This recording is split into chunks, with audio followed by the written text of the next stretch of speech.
గుండె నిండా గుడి గంటలు సీరియల్ టుడే ఎపిసోడ్. శృతి ఇంటికి వస్తుంది. శృతి వాళ్ళ అమ్మ శృతి దగ్గరికి వచ్చి అల్లుడు గారికి ఫోన్ చేసి ఇంటికి రమ్మనమ్మా అంటుంది. శృతి డబ్బింగ్ ఆఫీస్లో జరిగింది చెబుతుంది వాళ్ళ అమ్మకి. శృతి వాళ్ళ అమ్మ బాలు ఒక డ్రామా చేశాడు, నీ ముందు మంచివాడిలా చెప్పుకోవడానికి అలా చేశాడు అంటుంది. శృతి బాలు డ్రామా చేయలేదమ్మా, శృతి మీనా మంచి అమ్మాయి అంటుంది.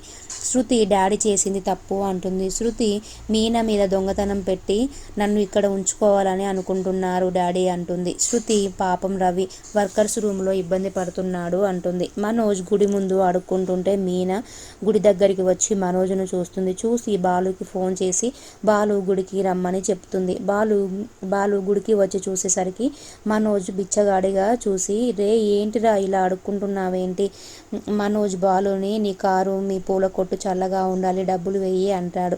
మీనా మీకు ఏం కష్టం వచ్చింది? మిమ్మల్ని అత్తయ్య ఎంత బాగా చూసుకున్నారు.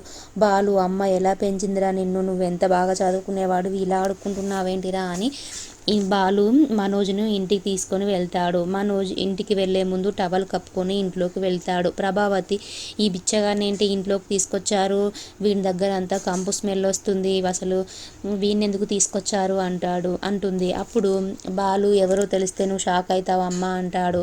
ప్రభావతి టవల్ తీసి చూసేసరికి మనోజ్ నువ్వేంట్రా, అసలు నువ్వు ఎలా ఉండేవాడివి, ఇలా ఉన్నావు అంటుంది. మనోజ్ వాళ్ళ నాన్న కూడా చూసి నువ్వెంత దర్జాగా ఉండేవాడివి కదరా, ఇలా ఉన్నావేంటి అని షాక్ అవుతుంది.